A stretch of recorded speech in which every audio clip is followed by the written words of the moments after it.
So eto na mga kaibigan, magandang plano ng Barangay Ginebra kay Troy Rosario mangyayari pagkatapos ng kontrata ni Jody Vance. And bago yan kaibigan, please huwag po munang kalimutan i-like at i-subscribe ang ating YouTube channel, din pahit na rin po ng notification bell. Maraming salamat po mga kaibigan.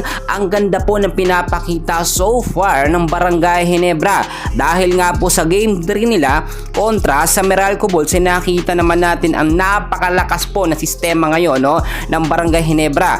Doon sa final score sa game 3, 113 to 106 po yung naging score nila. Do dikitan pa rin pero nanaig pa rin ang sinasabi natin na spirit of magagaling na player ng Barangay Ginebra. So ngayon may adjustment pa rin po na dapat mangyari sa Barangay Ginebra mga kaibigan. Doon sinasabi ko dito, maganda yung pinakita ng Ginebra sa Meralco Bulls pero hindi nasusubukan ngayon hindi pa nasusubukan sa ibang team po mga kaibigan. Maganda at so far yung triangle offense na i-distribute po ng maayos na mga player, especially yung first 5 lineup. Ang sinasabi ko dito yung patungkol po kay Troy Rosario na magagamit in the near future po ng Barangay Ginebra ay na rin sa ating pinaka latest update. Hindi po bibitawan ng Barangay Ginebra etong si Troy Rosario. Bakit ka mo mga kaibigan? Tingnan nyo pong mabuti si Jody Vance mga kaibigan, meron lamang yung isang season na kontrata dito sa Barangay Ginebra. And after po nun, ito hindi na po maglalaro sa Ginebra mga kaibigan.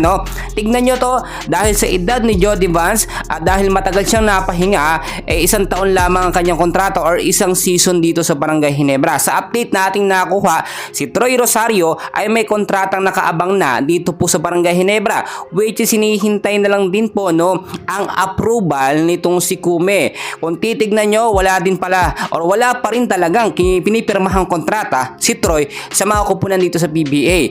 Ang nag-aabang lang kasi dyan, eto nga pong Barangay Ginebra natin, etong SMB at yung TNT. Tropang giga, pero napakalabo na po kasi nga trade nila itong si Troy. Ngayon hindi nila pwedeng kuhanin yun at bigyan ng kontrata. Siyempre trade po nila. Ang SMB naman as of now sa update natin loaded na po at wala pong planong magdagdag ng player.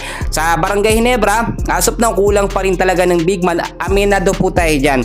Kapag hindi nila ginawa ng paraan yan, mas mahihirapan na ang ating Barangay Ginebra itong nalalapit po na semifinals at sa finals. Pasok na kasi sa semifinals ng Barangay Ginebra at syempre ibang adjustment na naman yan kasi ibang team na naman ang kanilang makakalaban.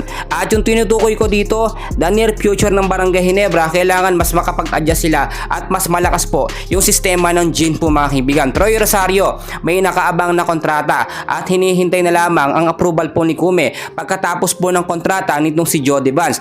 Nagkaroon po kasi ng conflict mga kaibigan na hindi pwedeng pagsabayin agad-agad dalawang pirmahan ng kontrata, si Jody Vance at si Troy Rosario.